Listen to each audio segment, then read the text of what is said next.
کیا make up کر کے نماز ہو سکتی ہے؟ وضو کر کے کسی نے میک اپ کیا، پاک میک اپ کیا ہے کسی نے، نماز تو ہو جائے گی نا، اس میں کیا ہے، عورت ہی کرے گی ظاہر میک اپ، مرد تو کر دے سرے۔ بعض واٹر پروف ہوتے ہیں تو پانی پہنچنے نہیں دیتے نیچے، اور بعض ایسے ہوتے ہیں کہ اس کو دھوئیں گے تو میک اپ ہی دھل جاتا ہے۔ اسی لیے میں نے کہا نا وضو کر کے میک اپ کیا۔ اب وہ میک اپ ایسا ہے کہ جو نیچے پانی نہیں بہتا، ایسے سخت میک اپ بھی ہوتے ہیں، چپک جاتے ہیں، تو اب وہ جب وضو کی باری ہے تو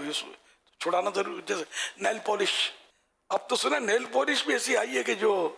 وہ ناخن کو ڈھکتی نہیں ہے، خالی جیسے کہ مہندی کا کلر ہوتا ہے، مہندی کا وہ کلر جو جس کی تیز جمتی نہیں ہے۔ تو اب اگر کوئی ایسی واقعی آتی ہے تو پھر اس کا مسئلہ الگ ہے،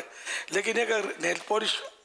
ایسی ہے کہ جس کی تیز جم جاتی ہے، پپڑی اترتی ہے جس کی نیل پالش کی اترتی ہے، پھر وہ کیمیکل سے اتارتے ہیں، تو یہ اگر نیل پالش وضو کے بعد لگائی تو تم